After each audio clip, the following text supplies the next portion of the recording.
Hi, this is Phil, and I'm here to tell you all about the Capes and Lunatics Patreon. Get early access to all of our interviews, including the monthly Chichester chats with writer and comic book legend DG Chichester, new episodes of classic Capes and Lunatics shows, including The Quantum Zone, This, That, or the Third, and many, many more specials, all completely uncensored. Access starts for $3 a month, full video when you pledge $5 a month. Check out the link in our show notes or go to patreon.com/capesandlunatics. Hope to see you there. Batman, my favorite character.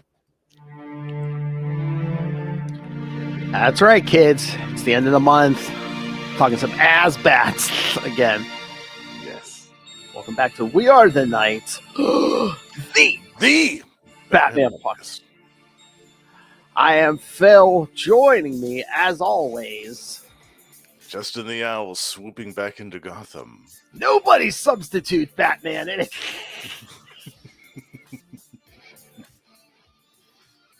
Always the fan of me, dumb blonde Timbo. Well, no, not Lilith.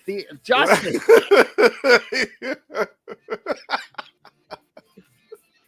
The other one. Oh yes, I love me a dumb blonde. Oh, she made her big move. I said there's certain young men south of the border who are in for a lot of trouble. So that's going to be a fun weekend. A weekend they'll never forget. She's down there for like a year. I mean, that's a weekend that's gonna last like a year. But anyway. Oh my god. There's so here next episode, kids. You'll hear a lot of this stuff. All right. All right. So this time, yes, we are covering, like we said, we're covering Batman or Detective Comics 670, but we also added at the last moment Batman Turning Points #4. So which I had never read. I actually didn't know about that miniseries. I came to it a little bit under my radar. I came to it a little after the fact, but yeah, it was like each issue dealt with Batman and Gordon in different eras of their history. So, this issue, it's, of course, set during this era. So it's like, oh, there's a new Batman. Yeah, something different is happening here. Yeah, I like that, though. It's a cool concept for a miniseries. I'm going to have to go back and read the other issues. And check it's on the app, so. Yeah, definitely. Yeah, it was good. I'm excited to talk about these. Yeah, because the first one is set like in year one, and then the last one was like current, whatever the era that was. So. Yeah, what was that? 2001 or 2 or something early, something like that. Yeah. Yeah. All right. So for once we have our choice. We can start with either or. So I don't know which one you want to start with first. Let's start with Detective Comics first. Okay. Yeah. Yes. Yeah, I love this one. All right. So Detective Comics 670 from January 1994. Cold Cases. All right. Now let me ask you: when you first saw that cover for the first time, did you think that was Mr. Freeze? I don't think so. I mean, I didn't. I thought this was somebody completely different. Yeah, it's that Kelly Jones art. It's a little, definitely. Because was this another new villain or something? I know, and then look at the light on like Asbats' like collar there. I mean, it looks like it's a flamethrower almost. Yeah, and the curled like wingtips on the cloak. Yeah. Oh yeah, and the big bat ears, which he loves to get Batman. I'm like, yes. I'm like Jean Paul Valley never had those big ears.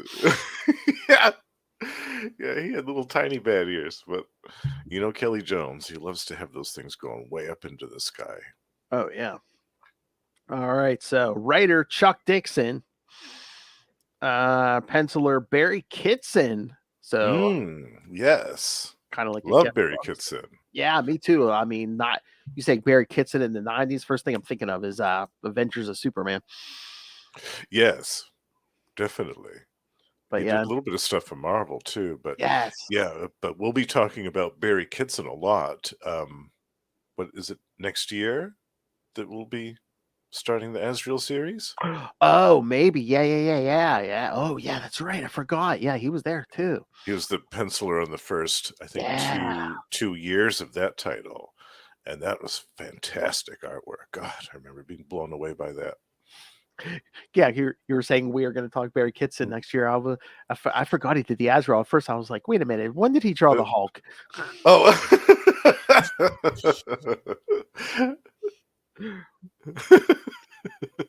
I'm like, you and I. So I thought you were talking about you. Yeah. For a second. I was like, Yeah. I thought, I'm like, Yeah. wait. I'm like, well, I remember him being on the Hulk. Yeah.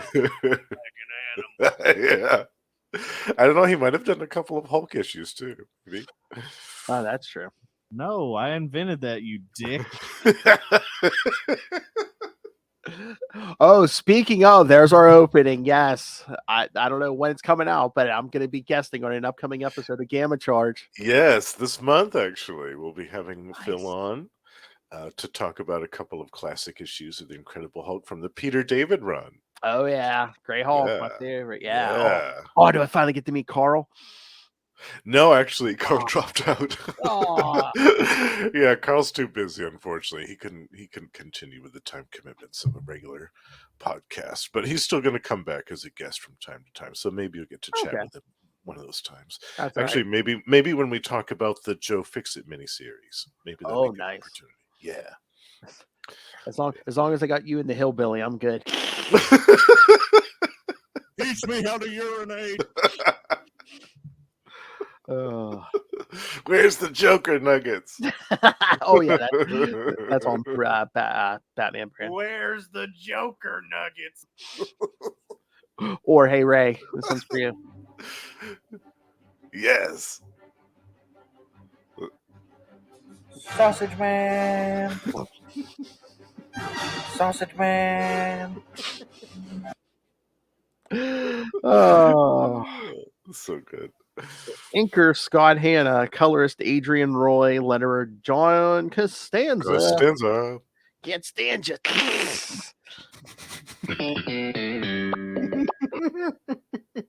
Editors Darren Vincenzo and Scott Peterson. Oh, before Lilith left the other weekend, I did give her the Kelly Puckett sign. Oh, nice, good. I was going to ask about that. If you I forgot to hold it up when I picked her up, but I was like, here, take this with you. I said, here, if you could fit this in that suitcase with all the stuff you bought this weekend, here, take it home. I love it. Yes, these are the Batman days before Kelly Puckett. Yeah. Yes. Or maybe no, because I think I remember. I remember Kelly Puckett an editor or something. But I believe it was right after Knightquest. So right after. I think it was like right on the other side of 0 Hour. So. Oh, okay. She's like, oh, okay. Z word. The Z word. Oh, I told Lilith how another announcement, kids. Yes, we'll be covering the Bloodlines annual, Batman Bloodlines annuals. Well, 3 of the 4 because they cover Jean-Paul Valley's in them. So right. Yeah, because Lilith was talking about you doing the Lord's work again, and I'm like, because I forget what she was talking about. Another storyline. She's like, oh, Justin can do it. I'm like, man, you heap a little more work on his shoulders there. I'm like, you're gonna have to. I'm like, you're gonna have to arrange like a Rick Cosnett in a Speedo vision. I will never turn that down. If you guys want to make that happen, I'm all. Oh, I know. It's we turned up, right? Yeah. Okay.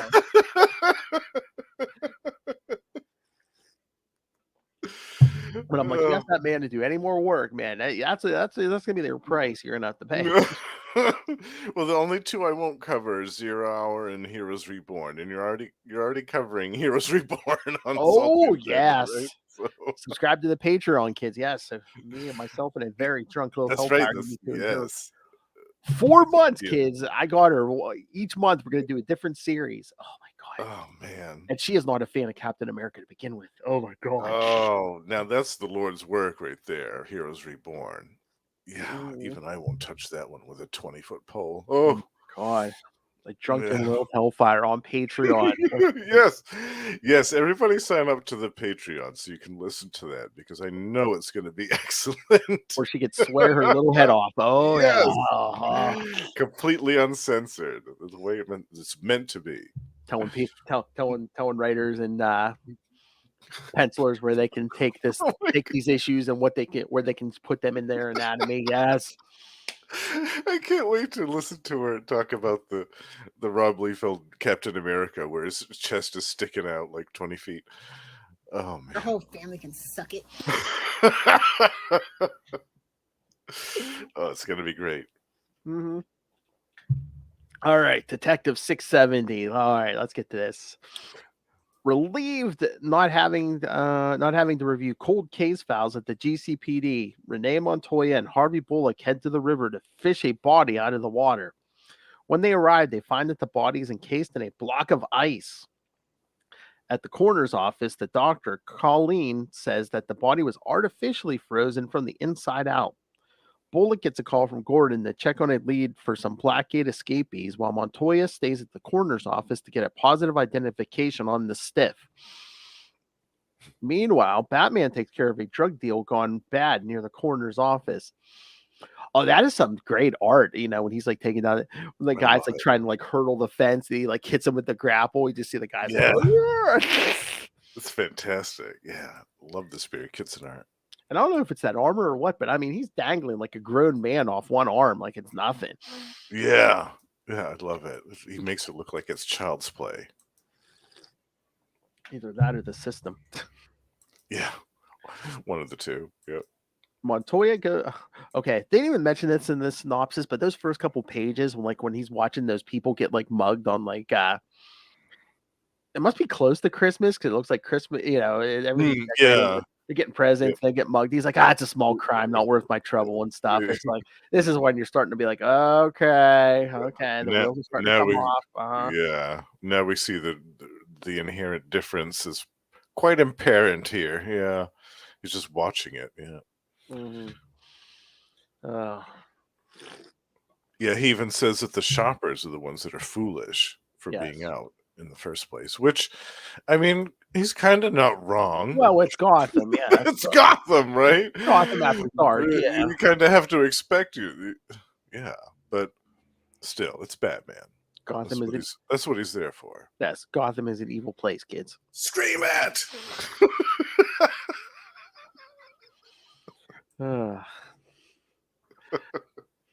I just heard the greatest drop of all time. Who said it? I did.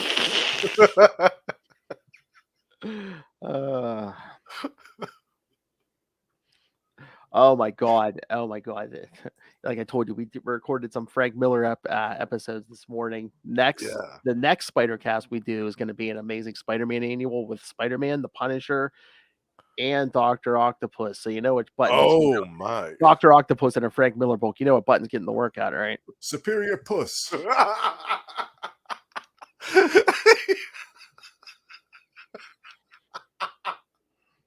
That's the cool. Absolutely. That's the nickname the cool kids call Superior Spider-Man kids. Superior Puss. Yeah, the apostrophe PUS. Yeah. Kids Dr. Octopus, Superior Spider-Man. You get Superior Puss. Superior Puss. It's like a song. Montoya goes to get a cup of coffee when the body thaws out. She returns to the room to see the body missing in an armored suit. Knowing who she might be dealing with, she goes to check with the coroner if the body was moved. Suddenly, the lights go out. In the dark, Montoya shoots a couple shots at something moving near the end of the hall. Gunshots that Batman hears after apprehending the criminals. Batman goes to the coroner's office and meets Montoya. Literally. The duo follow a trail of wet footprints to find a thawed-out Mr. Freeze, confused at the Batman's appearance and how long has he been incapacitated. I love that. He comes out, he sees that armored Batman. How long have I been frozen? Thinks he's like 50 years in the future, like Batman Beyond or something. He's like, where am I? Cyborg now, yeah. Exactly. He's more machine than man, twisted and evil. Meanwhile, it's like it's been a year or two. Real time. Yeah. Batman viciously puts a hurting to Freeze, but Montoya stops him from doing a lot more damage. After leaving the office, Batman's confusion about who Freeze is leads Montoya to think that someone else is wearing the cape and cowl. Yeah, could it be? And like Montoya comments, she's like, he didn't even know it was the dead of winter. He could have just walked out of the coroner's office. Yeah. Just waltzes right out. I know. Because he's like, thinks I'm cool. That's so weird. I mean, again, it's the 90s. The 90s have an influence on everyone. But I'm like, was Mr. Freeze ever this bloodthirsty? Because it seemed like he was just going to go all slasher on everybody. Yeah, he had that. It was like a surgical blade. Yeah. From the coroner's office. And he was going to use that to slice his way out of there. Yeah, he woke up angry. But well, yeah. Well, you know how he ends up in the river, right? I was trying to remember how that Robin last appearance was. Robin 2, the Joker's wow, the Joker oh, that's right. Yeah, because it looks like he kills Mr. Freeze and he tells his boys to just dump him in the river. That's right. Okay, yeah. Yep. Also written by Chuck Dixon. That's right. Yeah. And that was like you said, it was a year before this. Yeah, something not that. Yeah, it wasn't that long. So. Yeah, so maybe that changed him. Maybe it made him a little bit more murderous than he already was. Near-death experience. Well, one, he almost got killed by the Joker, and two, I mean, he was frozen in a block of ice, but he was bobbing in that Gotham River for a while. I mean, that thing is just true. A cauldron of chemicals.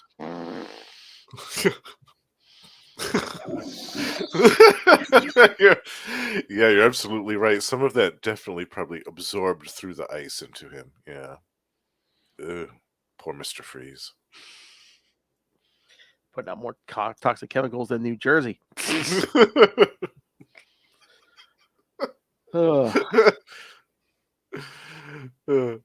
great though. I've enjoyed this every time I've read it.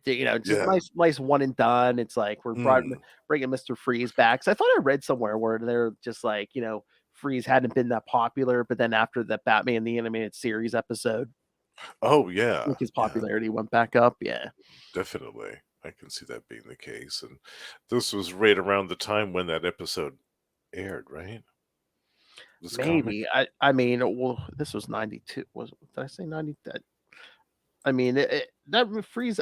This says 94. I mean. Oh, okay. So it might have been a year. Well, January 94 was the cover date, so it's probably came out early 90 or late 93. So, I mean yeah, but again, they probably saw there might have been a couple Mr. Freeze episodes up, but they probably saw the popularity. Yeah. And it had been long enough since he appeared. See, that's what I think they should do more with characters like the Joker. Like, have them be gone for a year or so. Oh, yeah. So that people can be like, oh, man, I missed the Joker. It's been a while since we've seen that laughing bastard. Where is he? What's he up to? And then you can have him just appear out of the blue, like Mr. Freeze did in this, like, one and done issue.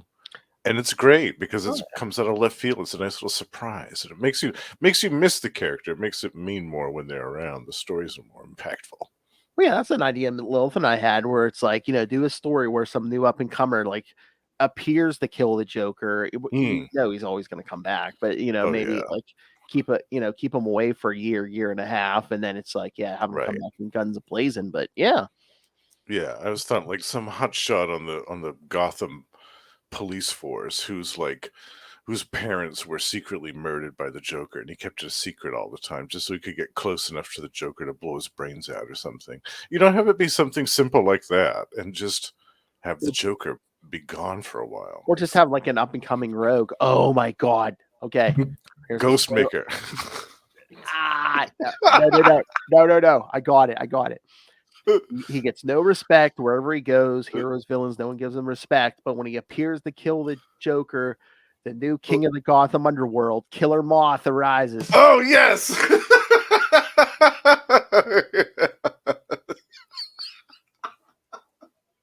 Yes. That's right, boy. I put killer. Yes, I love that idea, Phil. That needs to happen. Let's phone that into DC and see if they can make that happen. Yes. I love it. The new king of Gotham's underworld, Killer Moth. The way it was meant to be. Told you I was a killer. That's right. Don't mess with the moth. But yeah, yeah, there's some great art in this from oh, Barry Kitson. Kitson. Yeah. Like there's that one panel where his face is all concealed in shadow as he's kind of coming down from the sky with the moon behind him, and there's some great like shadows and stuff. It's just gorgeous. Or that one panel where he's leaping at the drug dealers and you kind of get like a laser sight coming out of one of those gauntlets. Oh yeah. Yeah, the gauntlet's right there in your face. Yeah. It's super. And just the fight with Freeze and everything. Yeah. Yeah, it's excellent. Really, really well done. I kind of wish Barry Kitson had done more detective comics now. Yeah, something with Batman. Yeah. Yeah. I don't know. Barry Kitson's good art. I mean, it almost seems like a not. I mean, I love this guy's art too, but it almost seems like a cleaner version of McFarlane almost.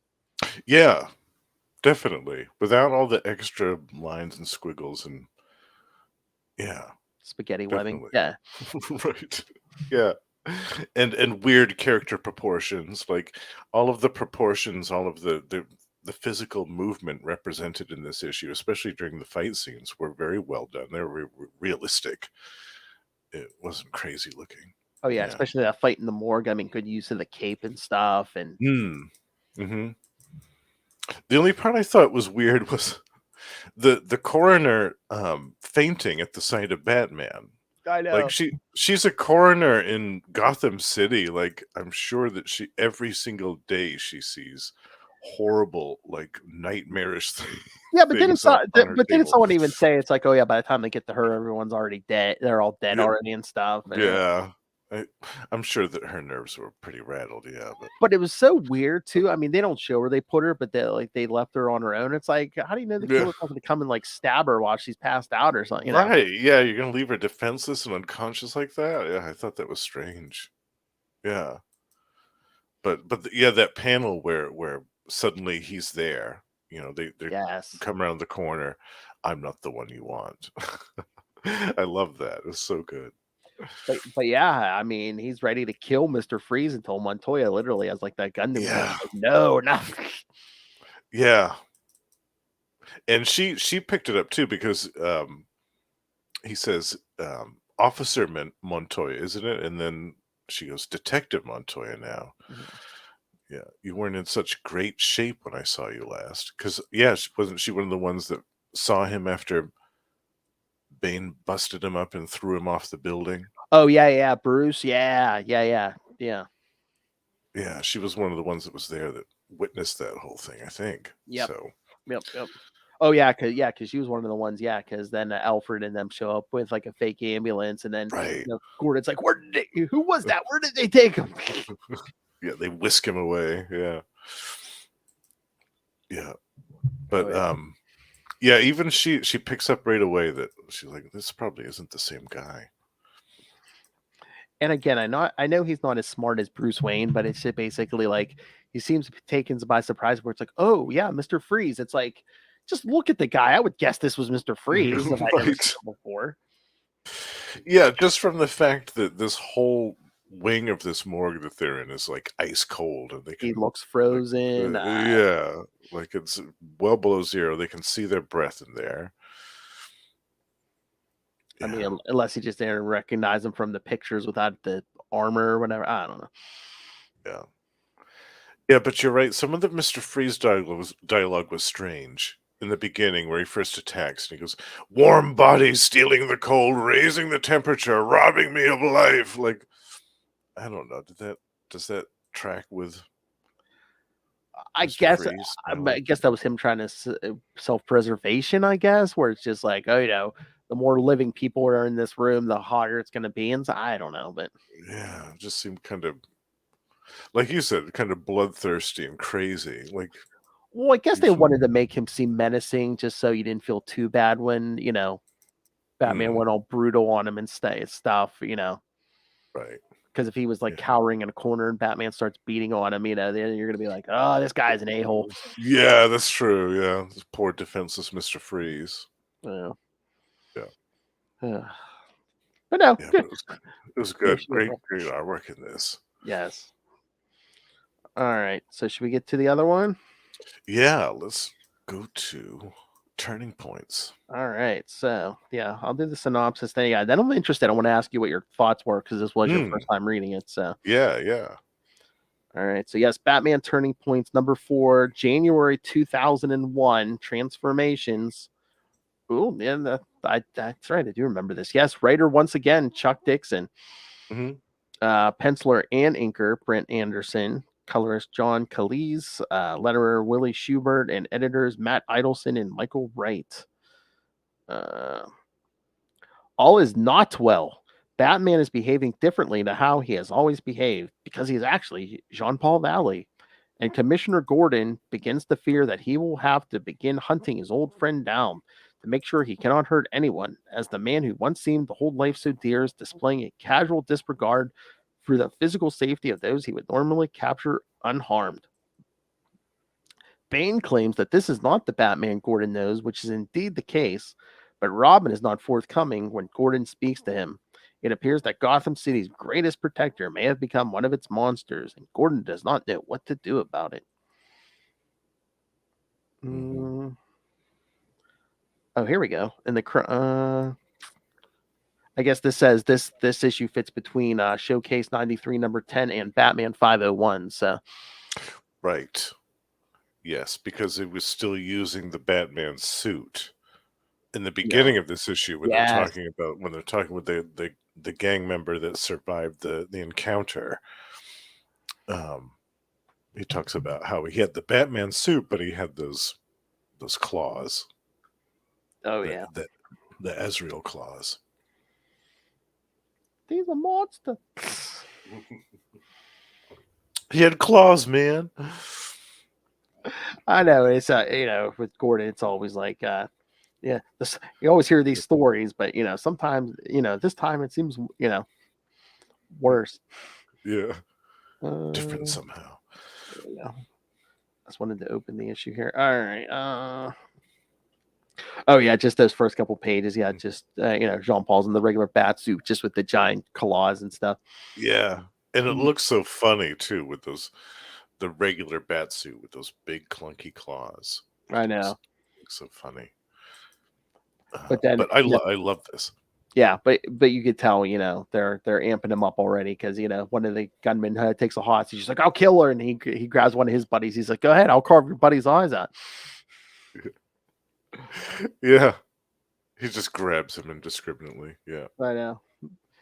He's like, "You do it, I'll waste her," and he's like, "No, you won't." No, you won't.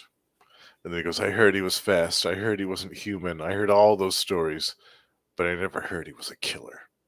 I know, because we don't even see like the end of this scene, because like last thing we see in this flashback is he fires that grapple right at the guy's chest. Yeah, hits him point blank in the chest. Who knows what that could have done? He wasn't bluffing. He was going to turn Benny's face into a salad bowl. I love it. Yeah, because he's being interrogated by Bullock and Montoya. It's that bad. That guy's a stone psycho. I love the scene with Gordon and Robin on the rooftop. Oh yeah, because Gordon has the signal up, and it's been a couple for days. Yeah, he's like, he's not answering. Yeah, 4 nights running. And he asks, "Is he all right?" And Robin says, "Physically, he's fine."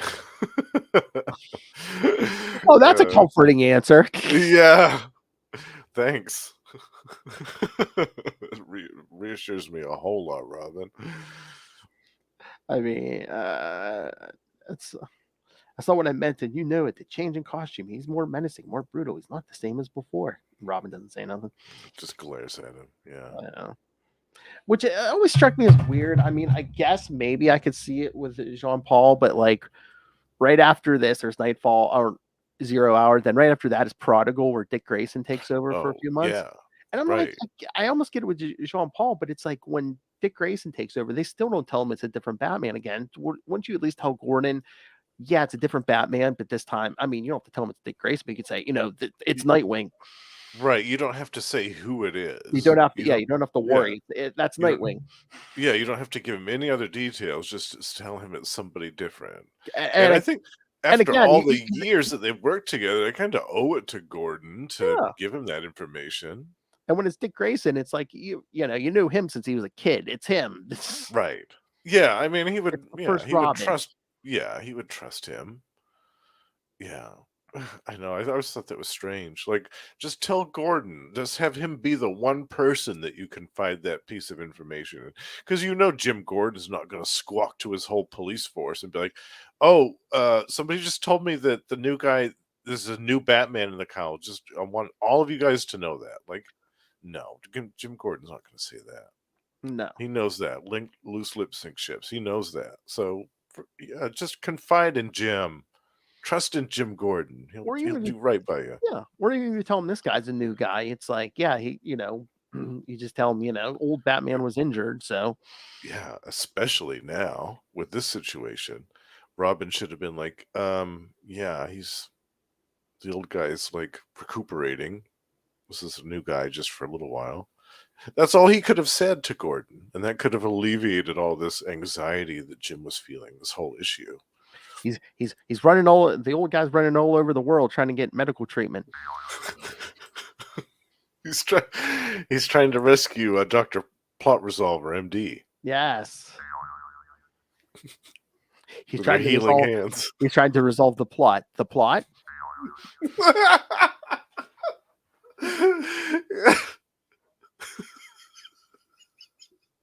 She's paying off those student loans from the Wayne Foundation grant.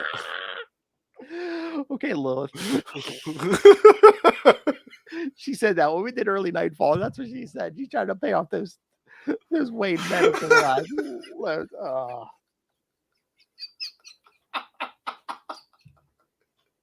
Again, you two. It's scary how similar you feel. Your mother's a whore.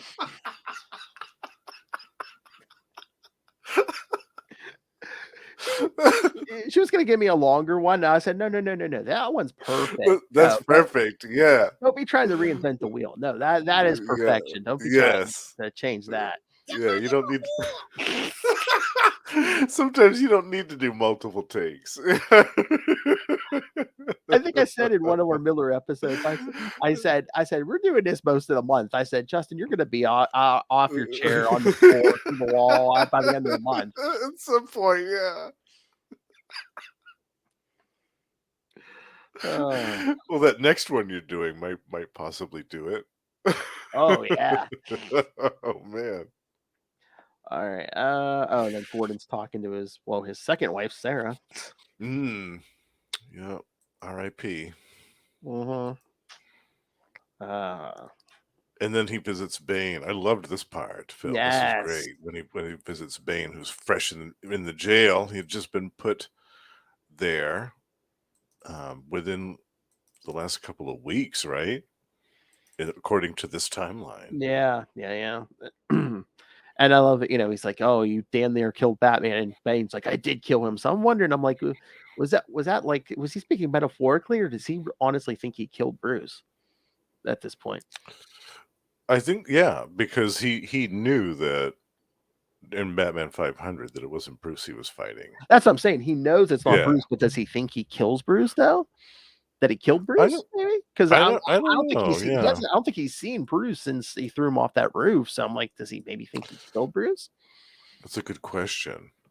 I wonder, was the next time that they came into conflict, was it? It was after Nightfall. I mean, was it No Man's Land?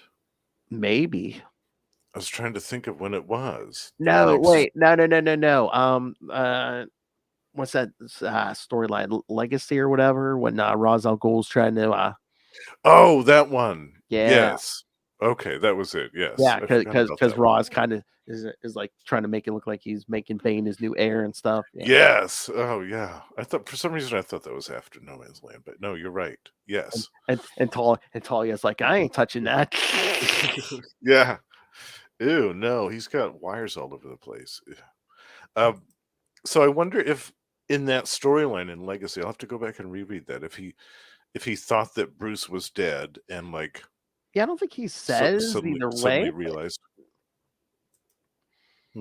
Yeah, that's not. I wonder if after the fact, maybe Chuck Dixon threw that in. So like, maybe immediately after, maybe he thought he killed Bruce. I don't know.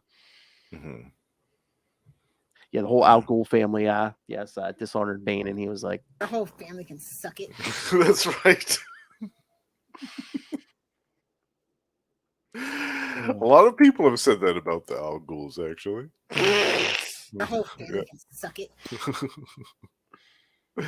I love this scene too. Bane goes, "Release me." He goes, "I'll hunt down this pretender. He'll not defeat me as before." And Gordon says, with his eyebrow raised, he goes, "Without venom, you wouldn't stand a chance." I love that. It's like, oh, Jim, getting some salty barbs in there. I love it. I know. That was good. Yeah, good one. Yeah, some salty dialogue from Commissioner Gordon. It's so salty. Then Bane almost like trying to put his head through that glass, man. Yeah, he's going nuts.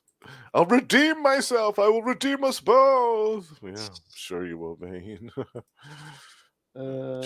Junkie. But yeah, the artwork in this is really good. I love Brent Anderson. Oh yeah. Yeah, he had done a couple of other things. I think in the 90s, early 2000s as well. As mostly kind of like a fill-in artist. But I really liked his style a lot. I'll have to find some other stuff that he did.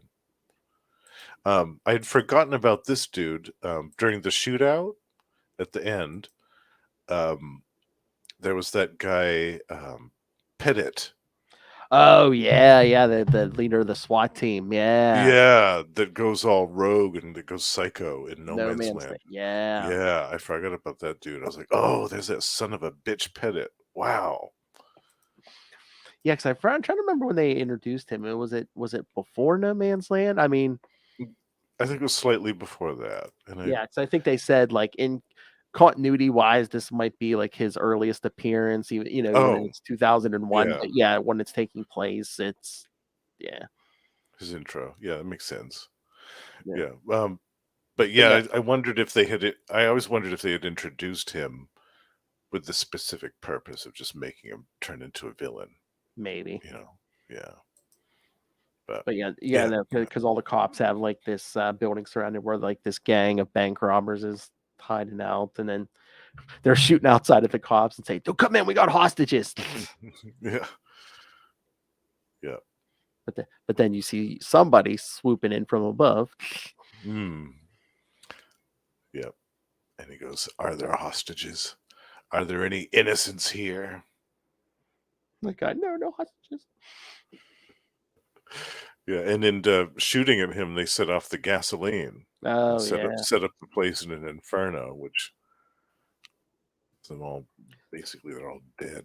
So the whole building catches on fire, and you get like that action 90s shot, action movie shot of Batman standing on the flaming building on the rooftop. Yes, that was my favorite from the whole issue. Actually, I love that panel.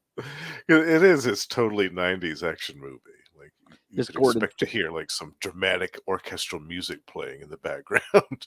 And just Gordon's thoughts at that point, just like this gang had no death wish, just a string of bad luck and an exterminating angel over their shoulders. Which again, it's kind of ironic because it's Azrael, so that he uses the term angel. Yeah, I loved that. I was like, oh yeah, going back to the angel reference there, Chuck. But I mean, you see at the end, Gordon's all freaked out because like the wind like rattles his like blinds, and he's like has the gun pulled at the window. And yes. Yeah. He's all spooked, and he's chugging the antacid right out of the drawer of his desk. Yep. He's taking a haul off that Pepto, like it's going out of style.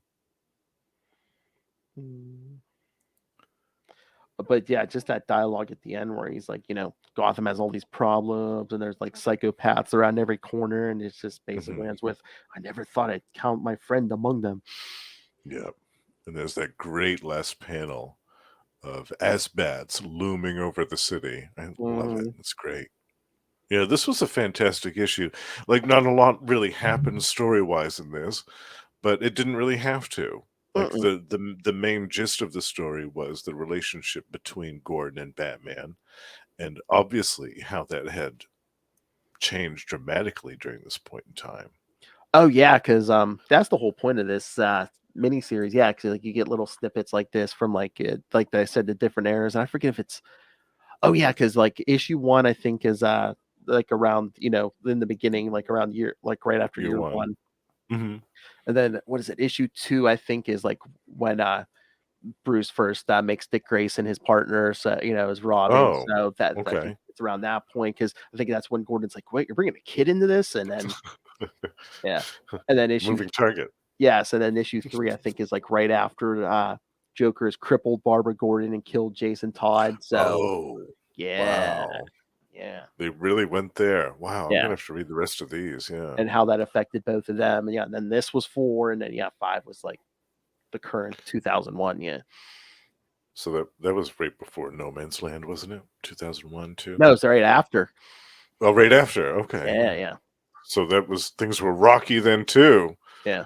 Because it was, I mean, it was an inventive way to do it, but because it was, I think, wasn't 1999, it was No Man's Land, because it's like, so then when you turn to 2000, it's like they brought in all new creative teams, and with the earthquake, they just knocked the whole city down. So they're like, when all the new teams came in, they're like, yeah, you can set up Gotham pretty much however you want, because things been knocked out. Build it from scratch. Exactly. Yeah. Yeah, I forgot that was 99 for some reason. I thought it was 2001. Yeah, I like No Man's Land. I thought that was a good story. At the time, I thought it was strange, an earthquake targeting Gotham of all places, but it worked out. I thought it was cool. There were some parts that I liked better than others, but Was it? I'm trying to remember. Was it Will or somebody was saying to me? They're like, "Yeah, I thought it was kind of at the time. It was kind of far fetched that the United States government would just turn its back on this city like this." But he's like, "No, not so much. It's not so far fetched anymore." Yeah, Hurricane Katrina. Anyone? Detroit, Hurricane Katrina. Yeah, Flint, Michigan. Like, how much money? No, we're good. Yeah, what's that town in Ohio that's basically a ghost town now because they had to evacuate it because of the rail spill. Oh, the yeah. chemical spill. Town in Ohio. Yeah, it's not that far-fetched, actually. And probably the United States government was like, Gotham? Oh, yeah, definitely cordon that sucker off. Yeah. Oh, yeah, I think that was part of the story where they're just like, you want us to pour how many billions into, like, rebuilding that? This place? Modern Sodom and Gomorrah? Yeah, I don't think so. Yeah, no thanks. We're in a deficit, suckers. You're not getting a penny of this. And then the weirdest part, though, is just like when they're like, "Oh yeah, we're gonna cut you off at a certain point," and it's like no one's allowed in and out. So yeah, you want to stay in there and die? Yeah, go ahead. Yeah, have fun with that. Yeah, no, this issue Turning Points was good. I really enjoyed this. I enjoyed the art. I enjoyed the script. I would read all 5 because it's definitely. I want to go back and read the rest of these. Yeah. Is it the same? Is it the same creative team for all? I'm trying to remember. It might be. I was trying to remember if this was different creative teams or not. No, you know what? No, I don't think it is. Yeah, because 5 is a different artist. So.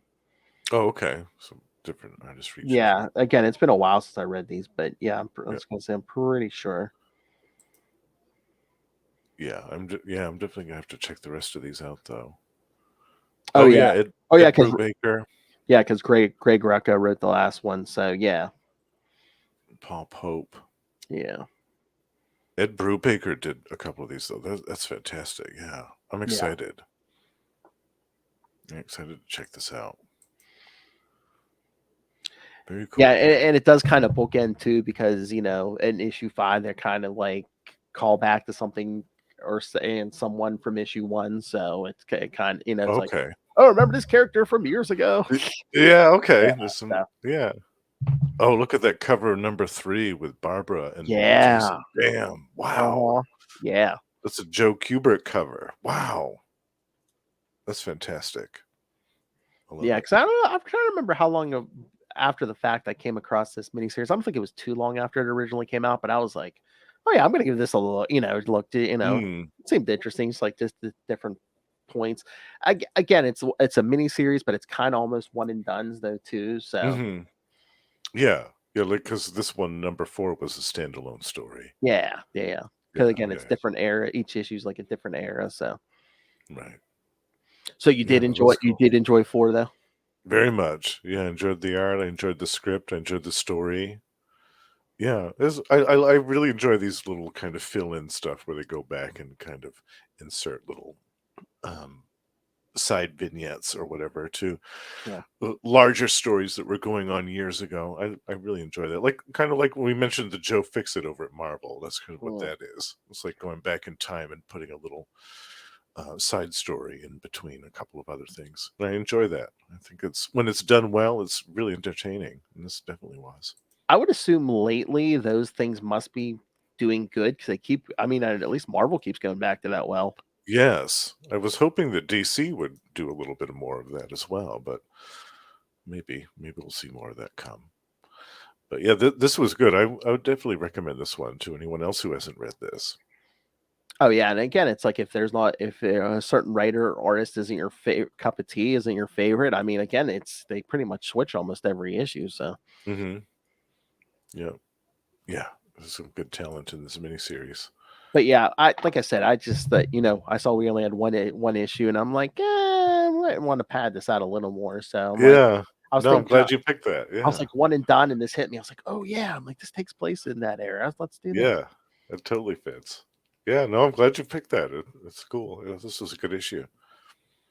Yeah, because like once again, like a lot of people, I think some people hadn't heard of it, so it's like yeah, I had no idea this even existed. This miniseries. But yeah, it deserves some attention because again, it's good. It's entertaining. Yeah, and any story about the relationship between Jim Gordon and Batman is always interesting to me. I always enjoy reading those. Yeah, because it's such an interesting relationship. And I'm trying to remember who wrote the other ones, but it's like that is cool that like issue 4 they did bring in Chuck Dixon to write it, who was writing the books, some of the books in this era. Yep, and I think was Ed Brubaker was writing some Batman too at some point, wasn't he? Yeah, I think during this era, that 2001 era or whatever. Yeah, yeah, I like that too. Yeah, it's cool when they do that. All right. I'm glad we're covering the Bloodlines annuals too, even though those get a lot of stick. I think some of those are really fun though. Those are entertaining annuals. I know. I told Lilith that she was rolling her eyes, but then I was like, yeah, these annuals. She goes, I know. She goes, I was a '90s kid. I own them all. I'm like, okay. Some of them were good, and I legitimately liked some of the characters. Like there was one in Justice League International, I think, was Lionheart, the British hero. I was like, oh, I love it. This is a British hero. Yeah, the ones that stand out to me were like all the Batman ones and like the Superman ones. Loose Cannon for Superman. Yes, was the DC's Hulk. Yeah. Oh, there's so many good ones. What was it? Was it Argent in the Flash? Argent. Yeah. Who had like shadow powers. Mark Waid tried to work him in at least a couple times after that. Yeah, I think he had a miniseries, didn't he? I think so. Yeah. Argus. I can't remember, but yeah, he might have got a mini series or a one shot. But yeah, I know Mark Waid like tried to squeeze him into a few issues of Flash too. And then there was Anima. Anima had her own series for a while. Mm-hmm. It lasted a couple of years. She was in the Teen Titans, or the New Titans annual. Oh yeah. Yeah, but for Jean-Paul, there was a Geist, I think, was one of the ones for him. Oh yeah, the Invisible Man. Yeah, the Invisible Man. I liked him a lot. And then there was Joe Public, right? That was the one. That was the one annual with Bruce in it. Yeah. Oh, that was the one with Bruce. Okay. Yeah. Joe Public there. Yeah. Oh, the one. I think the first one. Jean Paul had the dude who grew like the armor and had like the guns and stuff. Oh yes, was it Ballistic? Yes. Yes. Yeah, that one was. I think that was a Doug Mensch one, wasn't it? Yeah. And then the Legends of the Dark Knight one was weird because it was like wasn't it like two brothers and one was like a priest or something? And oh yes, Cardinal Sin. Yes. And, I forget who the other one was, but I remember Cardinal Sin. Yeah. Oh God, I haven't read that one in a long time. In 2 months we're gonna get to the Detective Comics one and the Legends of the Dark Knight one, along with Batman. Shadow of the Bat 24, but I'm saving the Ballistic one for when Ballistic reappears in Batman 506 and 507. That's right, because he does come back later. Yeah, so I figured we'll do that annual with those issues. So it's like, yeah, no, that's a great idea. We'll have a little feature on Ballistic. Yes. Yeah, because he was a cop, I think, wasn't he? He was a cop in the Gotham PD, and then one of those things got him. Yeah, that was a good one. Damn parasites. They wanted that spinal fluid and they wanted it bad. Oh my. I know. And then like there was at least one or two of them that were like, could it look like females? They're like, luring all these men, home and killing them and stuff. like the Species movie. Totally like that. Yeah. Or some really bad Japanese anime. Oh yeah. Yeah. Hold on, wait a minute. Japanese anime. I don't think those are tentacles. Yeah. Wait, there's teeth in that orifice. Whoa!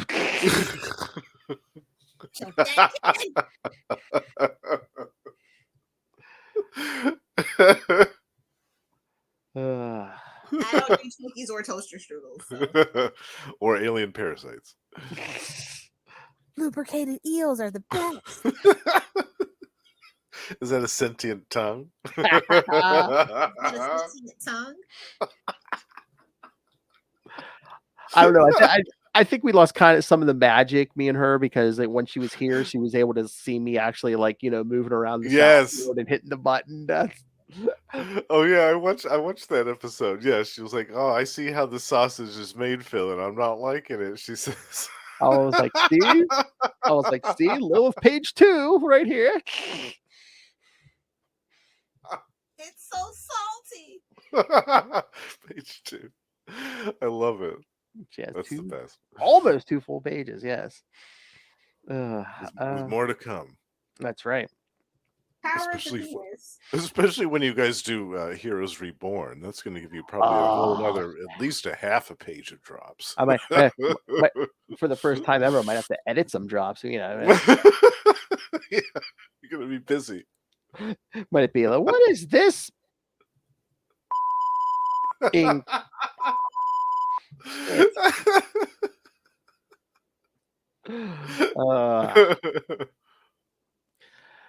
All right. Anything else, Justin?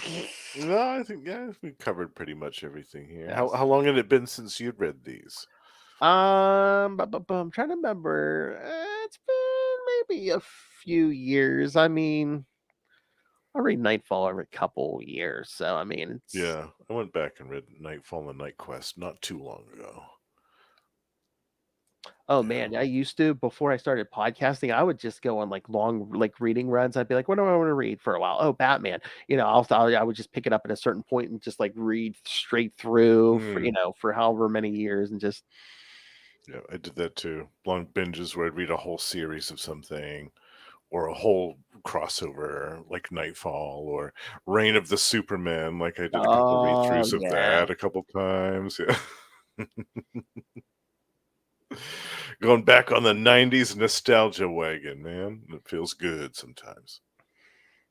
Heck yeah. Sometimes. Sometimes. Like We'll this, avoid yes. some. This, We'll yes. avoid some Avengers of the the sweet ones. Crossing, no. Yes, yes, folks. If you really want to hear about quite possibly the worst Avengers story ever, check us out on Marvel Tales, and we, for the whole month of April, we pretty much devoted the whole month to The Crossing. It's a terrible Avengers story. If you want to punish your ear holes, yes, go listen. But it was still fun. I don't know. I think we make it somewhat entertaining, ripping on Oh, it. absolutely. Yes. Yeah. It was still fun to cover that. Yeah. I mean, Yeah, basically, we had a lot of good laughs. By the time we got to issue 2, I mean, Justin was just like, Well, that escalated. all the women throwing themselves in front of deadly blasts in every issue, and screaming no. Tony Stark just becoming the Marvel's worst serial killer. Well, that escalated. Oh, I guess they're gonna reveal it at the end of the first issue. Okay. No mystery at all. All right. Hey, nice shiny foil cover on your. Hey, look, one of the founding Avengers is a murderer. Yeah. The guy that you've loved for 30 years is a murderer. What do you think about that? You loved this character for 30 years? Well, here's what we think of him. Yeah, he's a villain now. What do you think of that? Yeah, go check that out on Marvel Tales. It's very entertaining. We definitely had lots of laughs over The Crossing. Exactly. Yeah. All right, but here next month, you remember where we're going next month, Justin? Oh yes, that Catwoman crossover. Yes. See, I thought that was this month. I had the months mixed up. But yeah, next month, Batman 503 and 504, and Catwoman 6 and 7. Yes. Oh man, I think that's my favorite out of the Knightquest Batman issues. Those two are my favorite. I love that whole fight. It's so good, and the art's great. It's fantastic. I mean, there is like the usual, oh, she's a criminal, I got to take her down. But I mean, one of the major reasons Jean-Paul goes after her is he's like horny for her. Yes. Yeah, he gets bored and he starts rooting around in Bruce's secret files in the Batcave and comes across Catwoman. He spends a long time on her file. I wonder if my wrist is ready for that. Yeah. Jean-Paul, make sure you take those gloves off first. Oh, oh, ow. Even the system can't prepare you for that. Wow. Are you ready for your second circumcision, kid? Right. Oh, God. This is the kind of thing that just tickles my balls.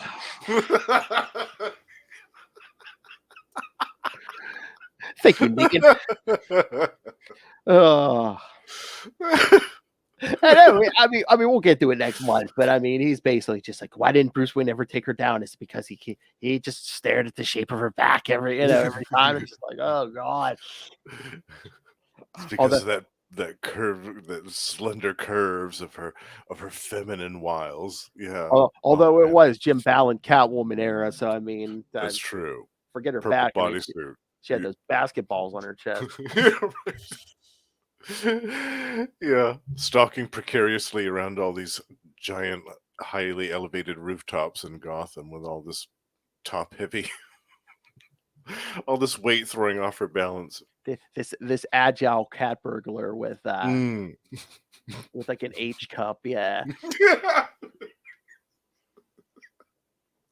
Yeah, that'll fit right in the ventilation shaft. Yeah. Let's squeeze these suckers right through this ventilation shaft. And who's Batman? Yeah, these will fit through the window. Yeah, no problem. And who's Batman this week? Horny college student. Yes. Yes. Yeah, Virgin Jean Paul. Oh, that's right. Oh. Yeah. Going up against Jim Ballant Catwoman. Yikes.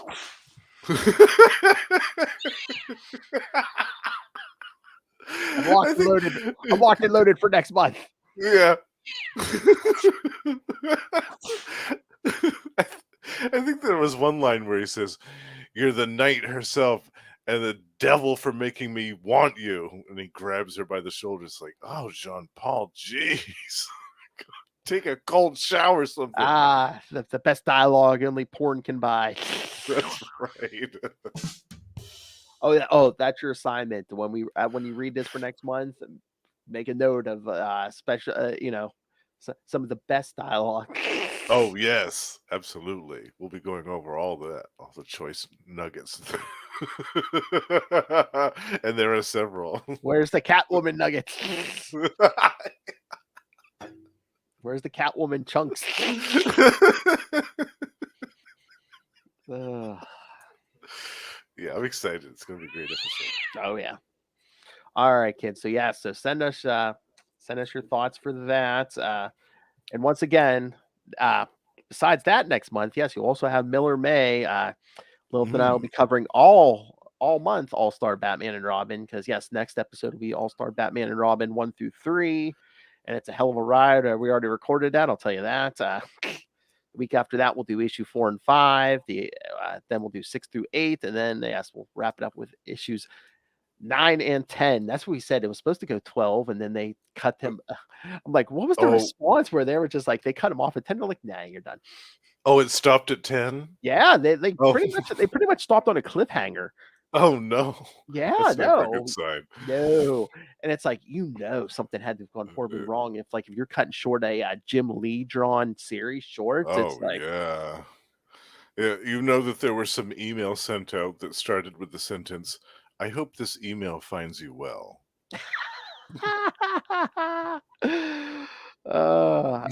This email finds you well. Your career, not so much. Yeah. Yeah. To which Frank Miller said, "Your mom's a whore." That's right. Hold on. That was his response to that email. You gonna fire me? Your mother's a whore.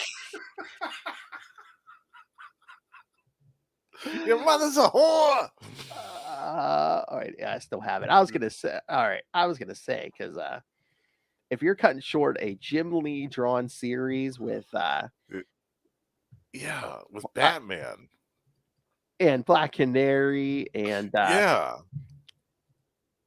and Vicky Vale here on Vicky Vale's butt. My word. Yeah. Wow. That's what I said. Those things are see-through. I mean, jeez. They were like the 90s again. That was the pure Frank Miller, sex and violence, baby. I mean, come on. Yeah, absolutely.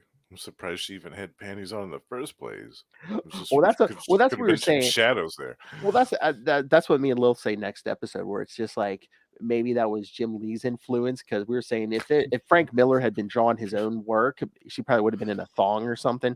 Totally. Or naked. It was just be some shadows that covered up the naughty bits. Yes. And I will spoil one of my jokes, kids. I said, yes, Frank Miller had drawn this. Not only we should be wearing a thong, but we would have been introduced to Vicky's pet camel and his toe.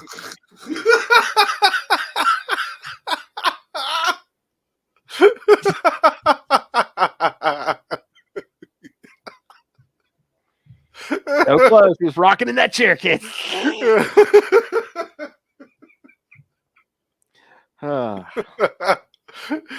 Yeah, you're intimately familiar with Vicky Vale's vagina, even if you didn't want to be. And if you don't like all this TNA, kids, Your whole family can suck it. That's right. Frank Miller. Your whole family can suck it. Your mother's a whore.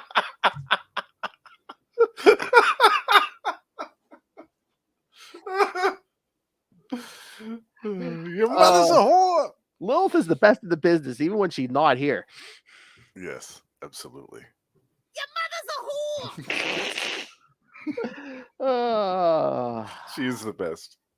Oh, rape and murder! I'll tell you that. All right, so yes, send your thoughts for All-Star Batman and Robin and that Catwoman crossover, all of it. CapesandLunatics@gmail.com or call the voicemail 614-382-2737. That's 614-38-CAPES.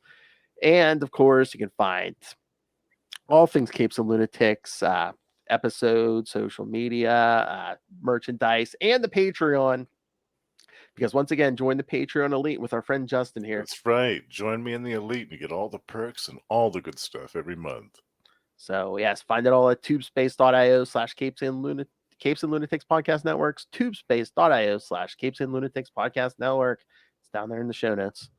All right, Justin, as we said, you're here once a month. You've joined me on Marvel Tales every week over on Capes and Lunatics, we mentioned Gamma Charge. Where can you find Gamma Charge? Gamma Charge, the strongest podcast there is, available on all podcast networks, which I co-host with my good pal Russell. We talk about the Hulk twice a month. And in addition to that, we also co-host with our good pal Ray the show Predator and Prey, a Yahucha podcast in which we talk about everything to do with the Predator in comics, films, action figures, video games, and more. And my solo quote-unquote podcast, The Lost Library of Legends, is coming within the next month. I know I've been saying that for the last year, but it's almost done. Oh, you've been working on it. Yes, I have. Oh, nice. Yeah. Yeah, let's get that out there. Yes. Yeah. Finally. Right. Long awaited. Just, you're so good. I want to hear this. I want to hear. Oh, thank you. All right. It's coming. That's what she said. All right, kids. Thank you for joining us.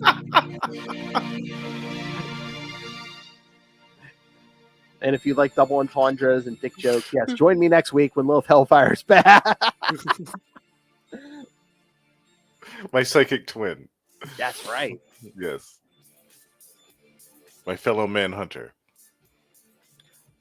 Manhunters Inc. Oh yeah, we brought that up today too, where it's like Agent 69 and 420. Which one is it? Depends on the day. Depends on the mood. So